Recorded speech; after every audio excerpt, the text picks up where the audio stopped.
Hello dear students, मैं doctor पीके सिद्धांत sir स्वागत करता हूँ आप सभी का केमिस्ट्री बाय सिद्धांत सर पे। प्यारे बच्चों, आज हम एक नया टॉपिक स्टार्ट करने जा रहे हैं और इस टॉपिक का नाम है क्वांटम केमिस्ट्री। एकदम रिलैक्स हो जाइए, चिल, क्योंकि इस टॉपिक को मैं इतने इजी लेवल पे आपको समझाऊंगा बच्चों कि अगर आप बायो बैकग्राउंड से बिलोंग करते हैं या आपको ऐसा लगता है कि आपकी मैथमेटिक्स वीक है, ठीक है, अगर आपको ऐसा लग रहा है कि क्वांटम केमिस्ट्री स्किप कर दूं, तो डियर स्टूडेंट्स आप बिल्कुल ऐसा मत सोचिए।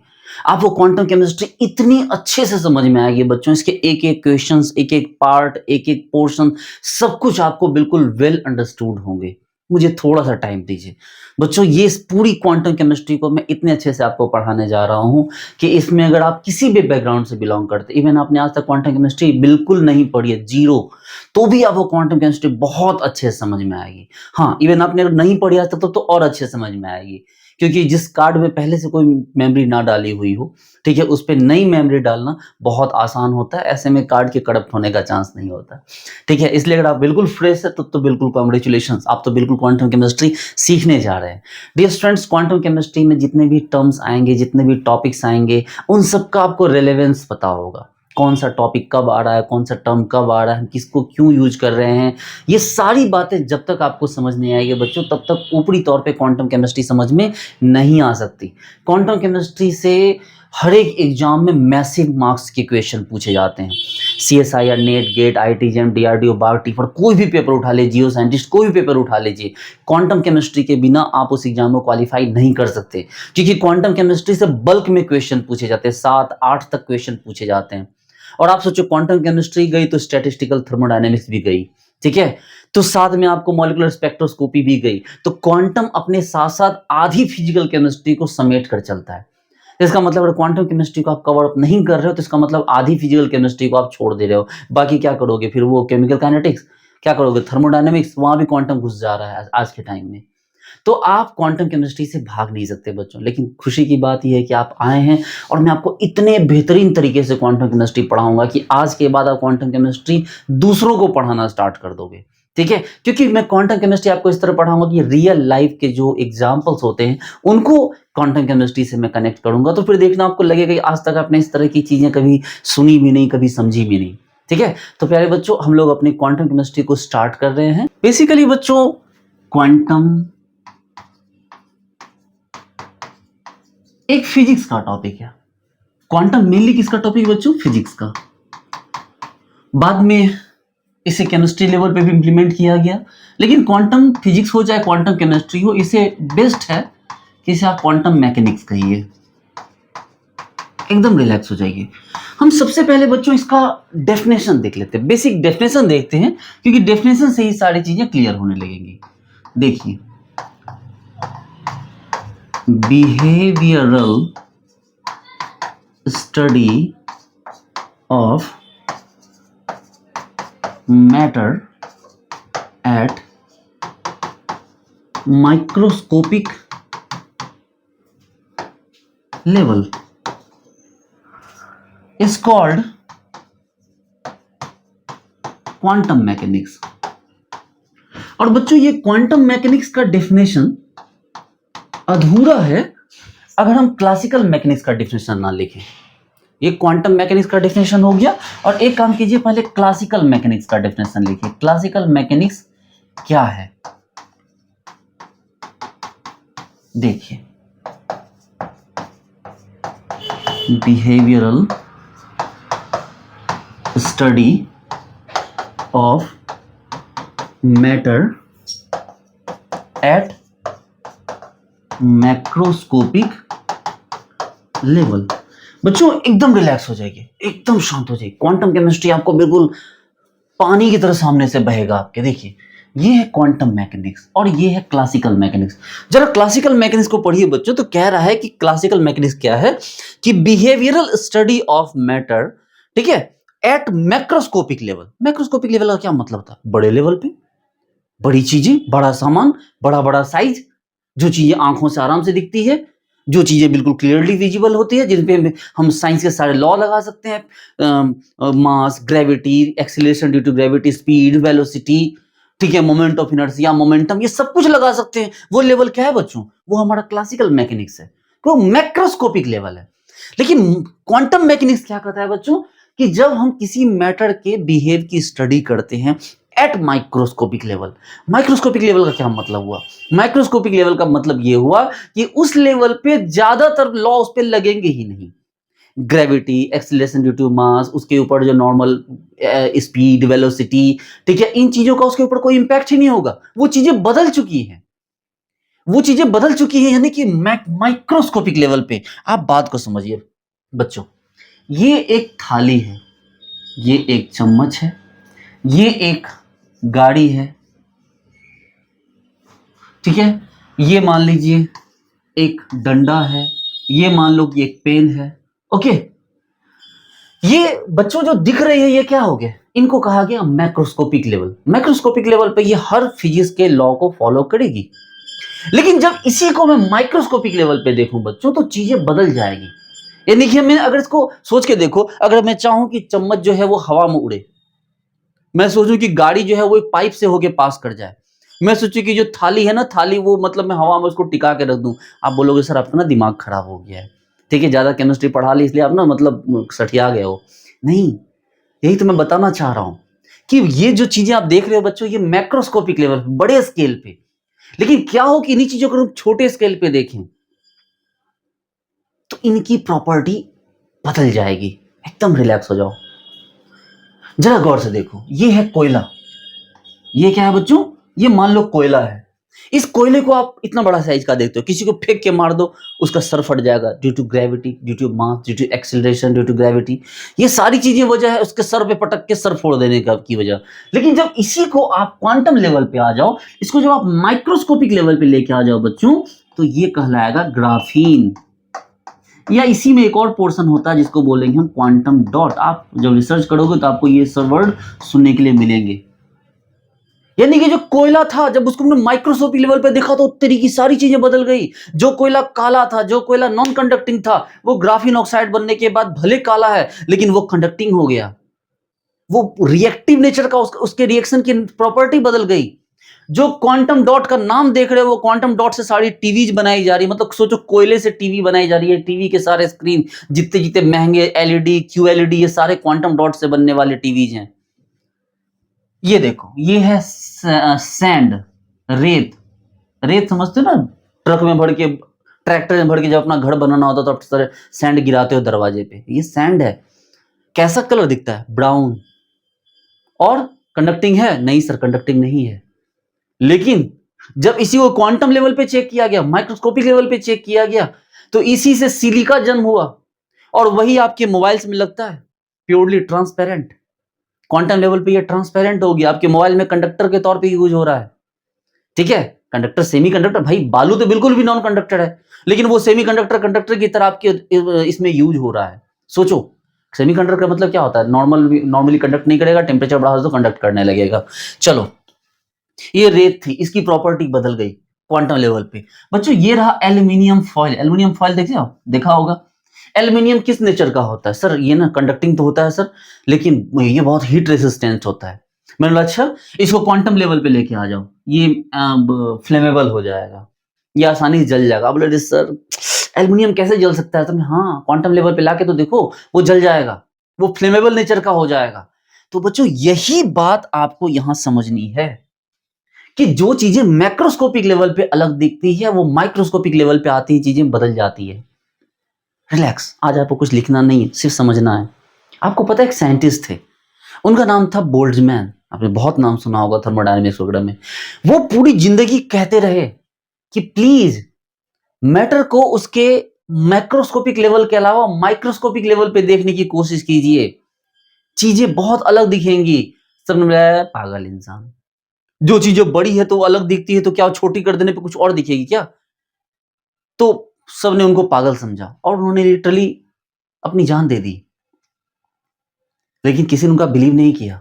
लेकिन दुनिया की आदत है ना, जब लोग नहीं रहते तब उसके बारे में सोचते हैं, उसकी बातों के बारे में सोचते हैं। तो फिर जाके लोगों ने उनकी बातों के बारे में सोचा और बाद में सही पाया, तब लोगों से उफ पछताया, यार अगर वो जिंदा रहते, उसी समय हमने इन चीजों को सीखा होता तो वो कितनी हेल्प कर पाते। खैर, आप थोड़ा सा पीछे चलिए बच्चों समय में, कि क्वांटम केमिस्ट्री का, क्वांटम का जन्म कैसे हुआ।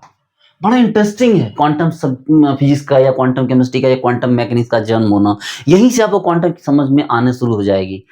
बच्चों 1905 में जो मैक्स प्लैंक्स थे, इन्होंने ये घोषणा कर दी कि भैया अब हमारे पास पढ़ने के लिए कुछ बचा ही नहीं फिजिक्स। ठीक है, हमारे पास पढ़ने के लिए कुछ बचा ही नहीं फिजिक्स में। क्यों भाई? क्योंकि हम स्पीड पढ़ चुके हैं, वेलोसिटी पढ़ चुके हैं, gravity, acceleration mass due to gravity, moment of inertia, inertia, momentum, सब कुछ पढ़ चुके हैं। अब हमारे पास पढ़ने के लिए कुछ नहीं बचा।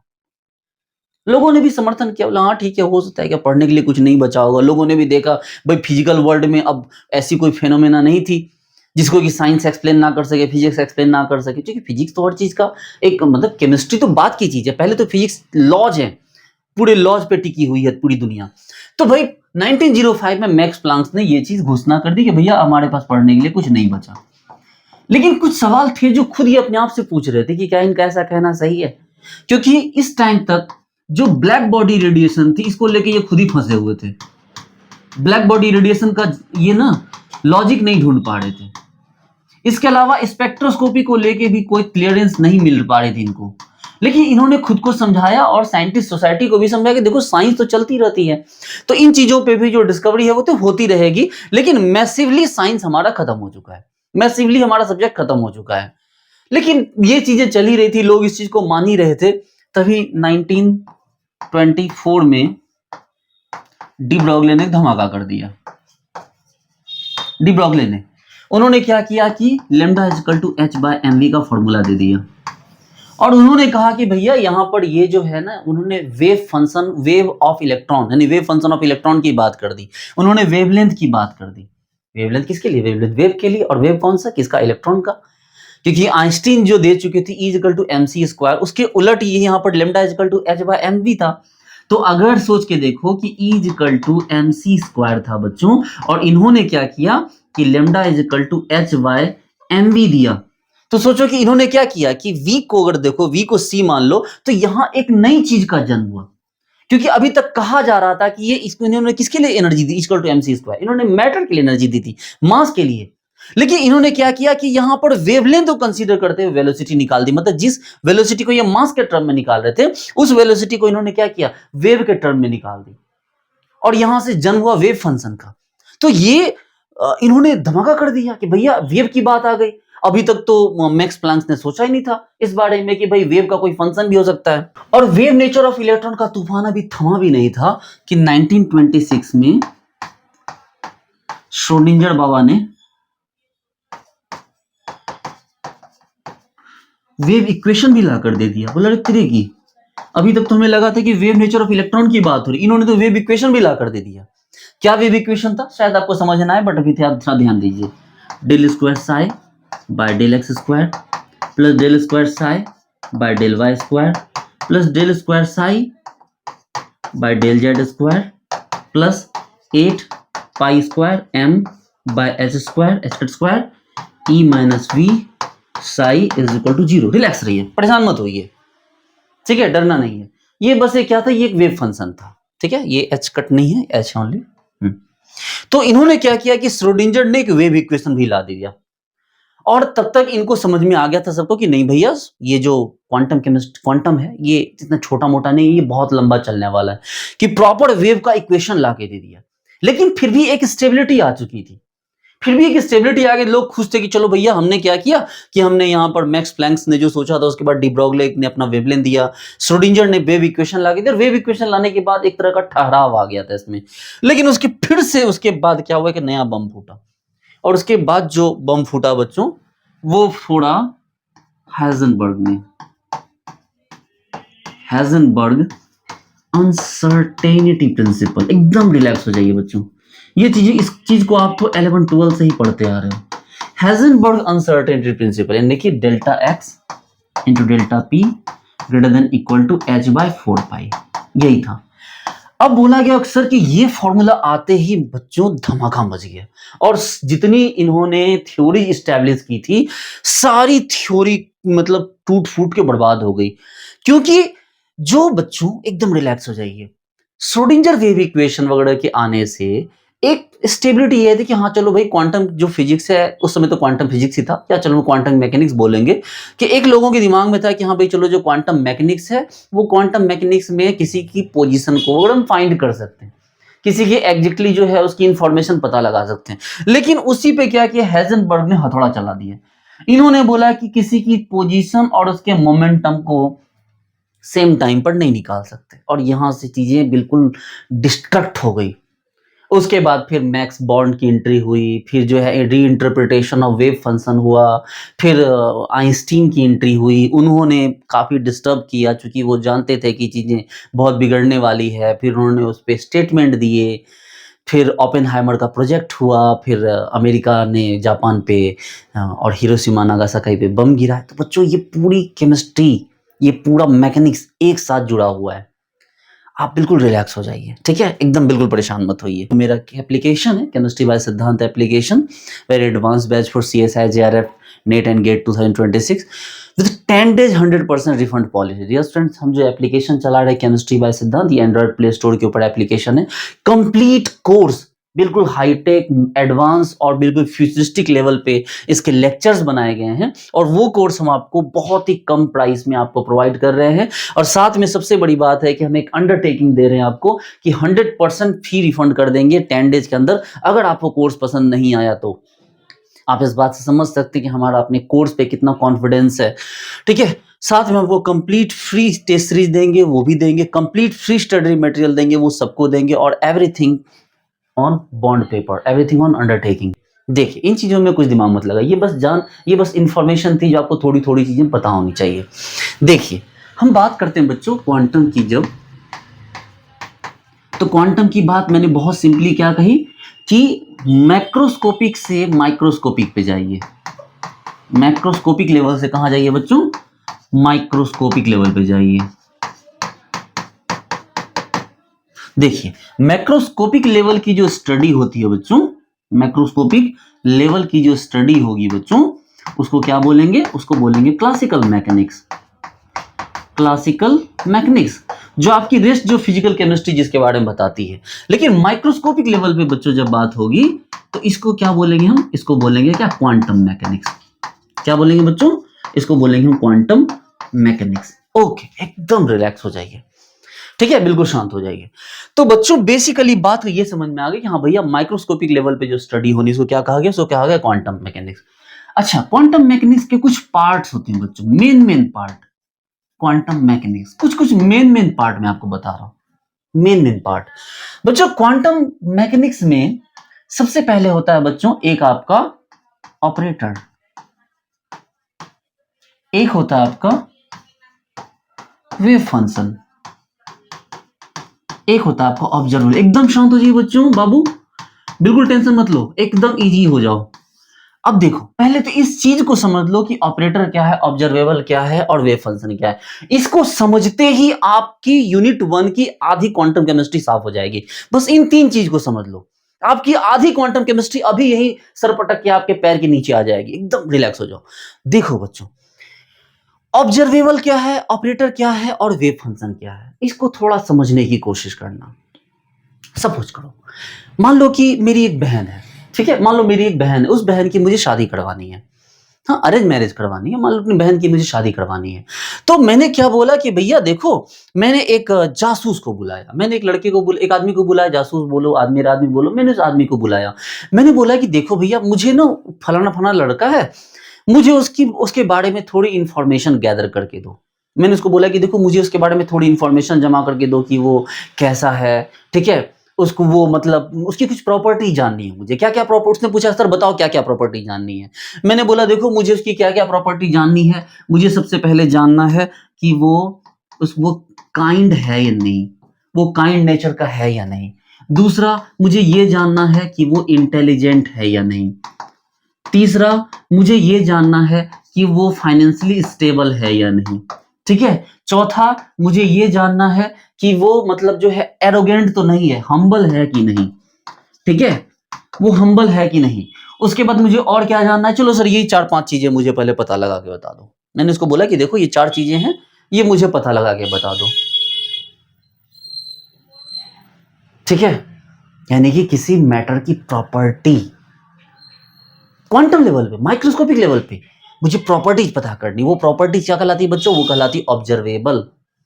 जैसे उसकी स्पीड क्वांटम लेवल पे, उसकी वेलोसिटी, उसकी पोजीशन, उसका मोमेंटम, मुझे इस लेवल पे पता करनी है चीजें।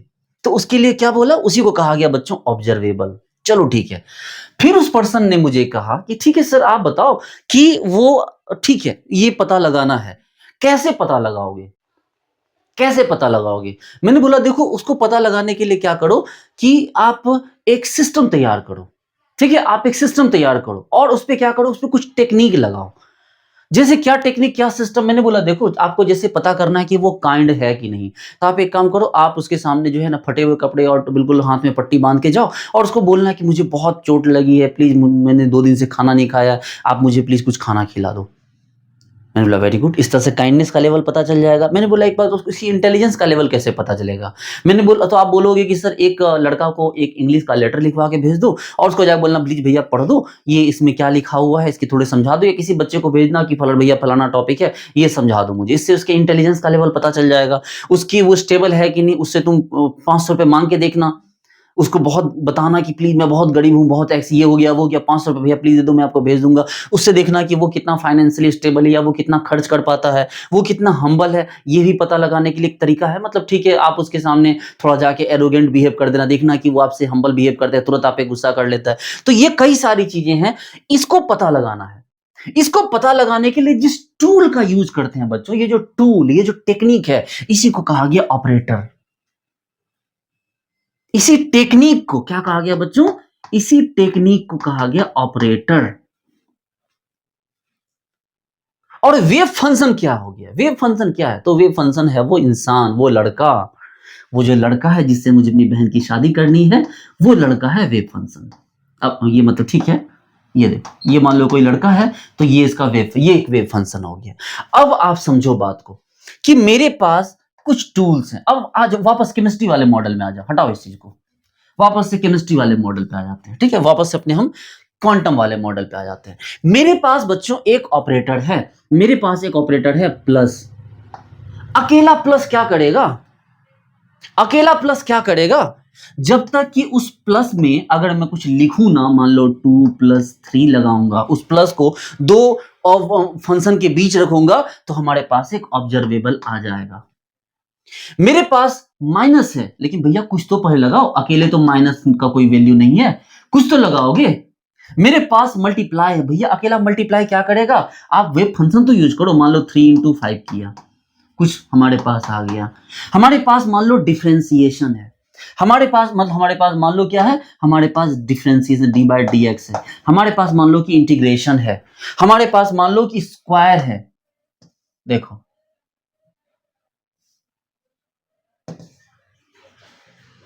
एक मिनट, जैसे हमारे पास मान लो कि स्क्वायर है, जैसे हमारे पास क्या हो गया, स्क्वायर रूट हो गए। तो बच्चों इन चीजों को जब हम यूज करेंगे, अकेले क्या ऑपरेटर का कोई महत्व है? आप बोलो प्लस, दूसरा पूछे क्या प्लस, तो कोई बोलेगा 2+3, बोले हाँ आप सही हो। मैं बोलूं माइनस, मैं बोलूं मल्टीप्लाई, मैं बोलूं d/dx, मैं बोलूं इंटीग्रेशन, मैं बोलूं स्क्वायर, मैं बोलूं स्क्वायर रूट, क्या इन चीजों का इंडिविजुअली कोई सेंस बनता है? नहीं, इन चीजों का इंडिविजुअली कोई सेंस नहीं बनता है जब तक कि ये किसी पे अप्लाई ना किए जाए। तो किस पर अप्लाई करोगे? फंक्शन पे। और क्वांटम केमिस्ट्री में फंक्शन को क्या कहा जाता है? इसको कहा जाता है वेव फंक्शन। ठीक है, इसको क्या कहा जाता है? इसको वेव फंक्शन कहा जाता है। और जो रिजल्ट आपको मिलेगा बच्चों, वो क्या कहलाता है? वो कहलाता है आपको ऑब्जर्वेबल।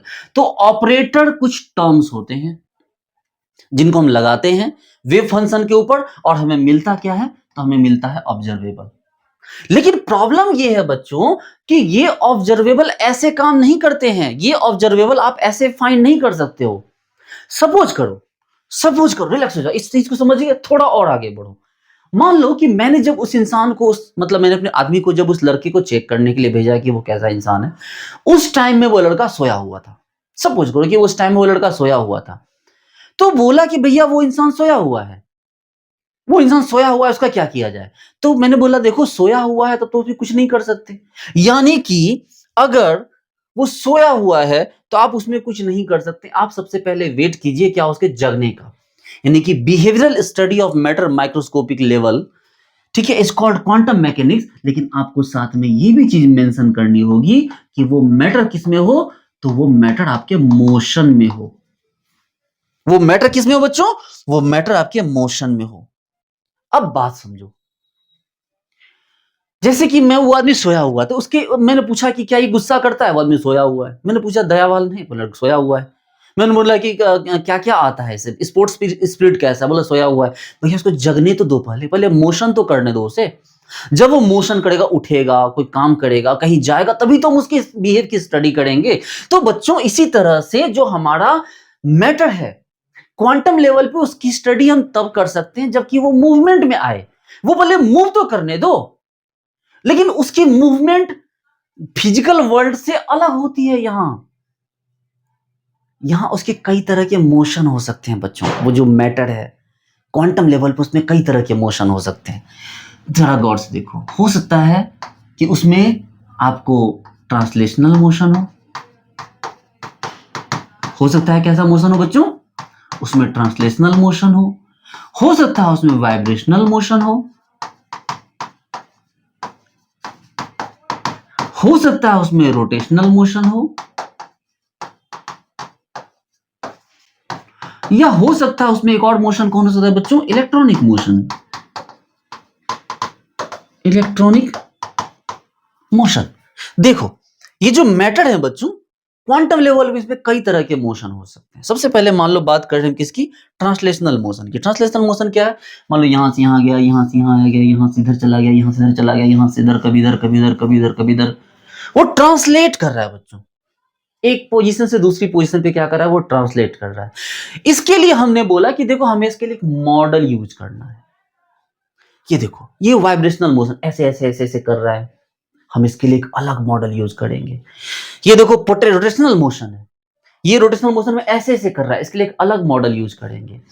हमारे पास इलेक्ट्रॉनिक मोशन, मतलब इलेक्ट्रॉन मोशन कर रहा है, उसके लिए एक अलग मॉडल यूज करेंगे। सर नहीं समझे इस बात को? देखो, सपोज करो कि मैंने उस इंसान का चेक करना है कि वो कितना अच्छा, वो काइंड लेवल का है कि नहीं। ठीक है, वो काइंड लेवल का है कि नहीं। तो उसको आपको अगर उसकी काइंडनेस चेक करनी है, तो उसके लिए आपको उस सिचुएशन में जाना होगा। अब मान लो वो क्लास में बैठ के पढ़ाई कर रहा है, आप बोलो इसका भी काइंडनेस लेवल चेक करेंगे तो मुश्किल है। मान लो आपको चेक करना है कि वो कितना अच्छा क्रिकेटर है, और जिस समय वो गाना गा रहा है आप बोलोगे मैं इस समय पता करूंगा कि ये कितना अच्छा क्रिकेट खेलता है। वो कितना अच्छा चेस खेलता है ये पता लगाने के लिए आप बोलोगे जब वो टॉयलेट में बैठा तब मैं पता लगाऊंगा कि कितना अच्छा चेस प्लेयर है। नहीं, आपको सिचुएशन में उसको लेके जाना होगा। आप चेक करना था कि कितना अच्छा खाना बनाता है, उसके लिए आपको किचन में लेके जाना होगा, उसे किचन वाले मॉडल में जाना होगा। अगर आप चाहते हैं इसका गेम स्पीड देखना तो आप उसके लिए फील्ड मॉडल में जाना होगा। अगर आप उसकी स्टडी का लेवल देखना चाहते हैं आप उसके लिए क्लासरूम मॉडल में देखना होगा। आप बात समझ रहे हैं? इसका मतलब है कि जिस टाइप का आप उसमें मोशन होगा बच्चों, जिस टाइप की मूवमेंट होगी, क्योंकि वो नॉर्मल वर्ल्ड से तो बिलोंग नहीं कर रहा है। नॉर्मल वर्ल्ड में तो एक ही टाइप की वेलोसिटी, एक ही टाइप का उसमें मोशन हो रहा है, लेकिन क्वांटम लेवल पे कई टाइप के मोशन होते हैं बच्चों। कभी वो ट्रांसलेट मोशन करेगा यहां यहां यहां यहां, कभी वो वाइब्रेट मोशन करेगा ऐसे ऐसे ऐसे, कभी वो रोटेट करेगा ऐसे ऐसे, कभी उसकी इलेक्ट्रॉनिक मोशन होगी। तो इन सब के लिए हमें अलग अलग मॉडल यूज करने हैं। जैसे कि जब ट्रांसलेशन मोशन होगा बच्चों, एकदम रिलैक्स हो जाइए, तो हम यहां पर यूज करेंगे इसके लिए कौन सा मोशन, कौन सा मॉडल? पार्टिकल इन बॉक्स, जिसको हम लोग बोलते हैं पीआईबी। क्या बोलते हैं बच्चों? पीआईबी। अब पार्टिकल इन बॉक्स के भी कई टाइप होते हैं, जैसे 1D box, 2D box, 3D box, सब पढ़ेंगे, टेंशन मत लो, सब पढ़ेंगे एक करके। अब मान लो वाइब्रेट, देखो ट्रांसलेशन मोशन क्या था, यहाँ यहाँ यहाँ ऐसे ऐसे करके जा रहा था, अब वो सीधा सीधा जाएगा तो 1D बॉक्स। ऐसे सिर्फ दो डायरेक्शन में मूव करेगा तो 2D बॉक्स पढ़ेंगे। अगर मान लो वो ऐसे ऐसे घूमेगा किसी भी डायरेक्शन में तो 3D बॉक्स पढ़ लेंगे। कौन सी बड़ी बात है? अब मान लो कि जैसे ये वाइब्रेशनल मोशन, मतलब वाइब्रेट मोशन ऐसे कर, ऐसे ऐसे वाइब्रेट कर रहा है, ऐसे ऐसे ऐसे ऐसे ऐसे, तो हम बोलेंगे भैया इसके लिए क्या पढ़ना होगा आपको? इसके लिए पढ़ना होगा आपको एसएचओ मॉडल। क्या पढ़ना होगा प्यारे बच्चों? इसके लिए पढ़ना होगा SHO model, simple harmonic oscillator model, SHO model. एकदम रिलैक्स हो जाइए। कौन सा मॉडल पढ़ेंगे बच्चों? इसके लिए वाइब्रेशनल मोशन के लिए SHO model, simple harmonic oscillator. आपने पढ़ा है एसएचओ, आप याद किए थोड़ा सा 11th-12th में जाइए, अगर आप यहाँ पर 11th-12th की फिजिक्स पे, तो आपने सिंपल हार्मोनिक ऑसिलेटर पढ़ा है, ऐसे पढ़ा है ना, एसएचओ। चलिए, क्या होता है वो बाद में देखेंगे, पहले नाम समझिए। रोटेशनल मोशन अगर हो रहा है बच्चों, रोटेशनल मोशन मतलब ऐसे ऐसे घूम रहा है गोल गोल गोल गोल। आप क्या यहां पर ऐसे एज्यूम कर सकते हैं कि आपके पास एक गाड़ी हो और वो ऐसे ऐसे घूम रही हो? आपके पास एक थाली, आप ऐसे एज्यूम कर सकते हैं कि वो अपने आप ऐसे ऐसे गोल गोल घूमना स्टार्ट कर दे, वाइब्रेट करना स्टार्ट कर दे, फिर बस बोलिएगा कि भूत आ गया। लेकिन ऐसा रियल लाइफ में तो हो नहीं सकता, लेकिन क्वांटम लेवल पे होता है। इस तरह के मोशन, इस तरह के मूवमेंट होती है वहां पर, जो आपको यहां नहीं दिखेंगी, क्योंकि ये मैक्रोस्कोपिक लेवल है। चलो, तो रोटेशनल मोशन हो गया बच्चों। तो रोटेशनल मोशन के लिए हम एक मॉडल यूज करते हैं जिसका नाम होता है बच्चों रिजिड रोटर। क्या नाम होता है प्यारे बच्चों? इसका नाम होता है रिजिड रोटर। और अगर इलेक्ट्रॉनिक मोशन हो रहा है बच्चों, तो इसके लिए हम एक मॉडल यूज होता है, उस मॉडल का नाम है हाइड्रोजन एटम। देखिए, एकदम शांत हो जाइए। तो यहां पे अगर ये सारी बात आप समझ गए तो यकीन मानिए आपकी मतलब 70% जो क्वांटम केमिस्ट्री है वो खत्म हो गई, यही यही खत्म हो गई। क्योंकि हमें क्या करना है, इनको एक्सप्लेन करना है। अब देखो हम क्या पढ़ने वाले, हम ऑपरेटर्स के टाइप पढ़ेंगे, वेव फंक्शन दिया हुआ रहेगा, उससे हमें किस किस टाइप के ऑब्जर्वेबल मिलते हैं, उसके लिए हम क्या करते हैं। फिर उसके बाद हम क्या देखेंगे भाई, ट्रांसलेशनल मोशन। उसमें मतलब हम मॉडल चेक करेंगे, पार्टिकल बॉक्स हम पढ़ेंगे, 1D box, 2D box, 3D box, सब पे टाइम लगना है 1 दिन 2 दिन का। फिर एसएचओ मॉडल पढ़ेंगे, फिर रिजिड रोटर पढ़ेंगे, फिर हाइड्रोजन एटम पढ़ेंगे, फिर उसके पोस्टुलेट्स पढ़ेंगे। साथ में क्या पढ़ेंगे बच्चों, इनके पोस्टुलेट्स। अब क्या होते हैं पोस्टुलेट? सर पोस्टुलेट का मतलब ये हो गया कि इनकी प्रॉपर्टीज, कौन सी चीज इन्हें सपोर्ट करती है, किस तरह से ये जो वेव फंक्शन होते हैं ये ब्रेक होते हैं, किस तरह से टूटते हैं, कब जुड़ते हैं, इनकी ये लीनियर होते हैं, लीनियर ऑपरेटर होते हैं। तो ये किस टाइप के ऑपरेटर की प्रॉपर्टी पढ़ेंगे, वेव फंक्शन की प्रॉपर्टी पढ़ेंगे, ऑब्जर्वेबल के बारे में पढ़ेंगे, translational motion, vibrational motion, rotational motion के बारे में पढ़ेंगे, फिर उनके जो मॉडल होते हैं इनके बारे में पढ़ेंगे। और यकीन मानिए यही है पूरी पूरी क्वांटम केमिस्ट्री, यही है पूरा का पूरा क्वांटम। अब इसके सपोर्ट में जो जो फैक्टर आएंगे वो भी धीरे धीरे हम लोग पढ़ेंगे, लेकिन बच्चों बेसिकली क्वांटम आपका यही है। तो उम्मीद करता हूं कि यहां तक की बात आपको समझ में आ गई होगी बच्चों, क्योंकि नेक्स्ट क्लास में क्वांटम को रियल में स्टार्ट करेंगे, ऑपरेटर से हम चीजों को स्टार्ट करेंगे। आज मैंने कुछ नहीं पढ़ा है, चिंता मत कीजिए, आज मैंने कुछ नहीं पढ़ा, मैंने बस आपको बात समझाई है आज। और मैं उम्मीद करता हूं कि ये चीज आपको समझ में आई होगी। देखिए, सबसे पहले तो जैसे ये चीज मैंने बताया, ठीक है, ये तो आप जरूर मेरे कोर्स को आप परचेज कीजिए, कोर्स को आप एक्सेस कीजिए, क्योंकि ये बहुत बेस्ट लेवल पे इस चीज़ को बनाया गया है। बहुत मेहनत की है मैंने, 700 घंटे का कंटेंट ऐड करना है, लगभग 500 घंटे का कंटेंट ऐड हो चुका है। और जिस लेवल में मैंने चीज़ों को पढ़ा, जिस लेवल पे चीज़ों को सिखाया है, वो आप सोच भी नहीं सकते। खैर, तो क्वांटम मैकेनिक्स को हमने स्टार्ट किया बच्चों, behavioural study of matter at microscopic level in motion is called quantum mechanics. Classical mechanics behavioural study of matter at microscopic level. हमने समझ लिया भाई कि देखो ये जो बड़ी बड़ी चीजें दिखती है वो मैक्रोस्कोपिक लेवल है, और जो छोटी चीजें होती हैं वो क्या होती हैं बच्चों, वो होती है आपको माइक्रोस्कोपिक लेवल। हमें स्टडी करनी माइक्रोस्कोपिक लेवल पे। फिर मैंने आपको बताया कि देखिए क्वांटम की शुरुआत कहाँ से हुई थी। तो क्वांटम की शुरुआत हुई थी भाई सबसे पहले तो बोल्ट्जमैन के स्टेटमेंट से, लेकिन वहां से शुरुआत इसलिए नहीं माना जा सकता क्योंकि उनकी बात किसी ने सुनी ही नहीं, उनकी बात उनको मरने के बाद लोगों ने सुनी। तो 1905 में मैक्स प्लैंक ने कहा कि भैया हमारी साइंस सब्जेक्ट खत्म हो चुकी है, हमारी फिजिक्स खत्म हो चुकी है। फिर डी ब्रॉगले ने आके क्या कर दिया, आपको वेव नेचर ऑफ इलेक्ट्रॉन को शो किया, लैम्डा इक्वल टू h/mv का फॉर्मूला दिया। फिर 1926 में क्या कि श्रोडिंगर ने वेव इक्वेशन ला के दिया। चीजें ठीक चल रही थी, लेकिन हेजनबर्ग अनसर्टेनिटी प्रिंसिपल देकर हेजनबर्ग ने बिल्कुल तहलका मचा दिया और सारी चीजें उलट पुलट हो गई। फिर बाद में और भी चीजें हुई, मैक्स बॉर्न वगैरह का जो कंट्रीब्यूशन है वो भी ठीक है अपनी जगह पे, वो सब पढ़ेंगे। फिर मैंने बहुत सिंपली बताया कि माइक्रोस्कोपिक लेवल पे जो स्टडी होती है क्लासिकल मैकेनिक्स कहते हैं, माइक्रोस्कोपिक लेवल पे जो स्टडी होती है बच्चों को क्या कहते हैं हम लोग, हम उसे क्वांटम मैकेनिक्स कहते हैं। और जो प्रॉपर्टीज हमें मैक्रोस्कोपिक लेवल पे देखने के लिए मिलती है, उनसे कई सारी प्रॉपर्टीज यहाँ पर अलग भी दिखती हैं, लेकिन उसको देखने के लिए जिस मैकेनिक्स की स्टडी करते हैं उसको हम लोग बोलते हैं क्वांटम मैकेनिक्स। और दूसरी बात की बच्चों, क्वांटम मैकेनिक्स में क्या क्या पढ़ना होता है, तो एक हमारा ऑपरेटर होता है, एक हमारा वेव फंक्शन होता है, और वेव फंक्शन पे ऑपरेटर लगा के हम निकालते हैं ऑब्जर्वेबल। इसके लिए हमें कुछ और भी चीजें पता होनी चाहिए कि इसके मॉडल किस तरह के होते हैं। तो मैंने बोला कि देखो जो पार्टिकल होते हैं या वेव फंक्शन होंगे उनमें मूवमेंट होता है कई तरह का, ट्रांसलेशनल मोशन होते हैं, वाइब्रेशनल मोशन होते हैं, रोटेशनल मोशन होते हैं, इलेक्ट्रॉनिक मोशन होते हैं। ट्रांसलेशनल मोशन के लिए पार्टिकल बॉक्स पढ़ते हैं, वाइब्रेशनल के लिए एसएचओ पढ़ते हैं, रोटेशनल के लिए रिजिड रोटर पढ़ते हैं, हाइड्रोजन के लिए क्या पढ़ते हैं बच्चों, मतलब आपको इलेक्ट्रॉनिक मोशन के लिए हाइड्रोजन एटम पढ़ते हैं। तो बच्चों नेक्स्ट क्लास हम स्टार्ट करेंगे आपको ऑपरेटर से। तो उम्मीद करता हूँ यहाँ तक आपको सारी बात समझ में आई होगी। आज बस बेसिक था, बेसिक कॉन्सेप्ट था, आगे की क्लास आपको बहुत अच्छी तरह समझ में आएगी। Thank you so much, bye.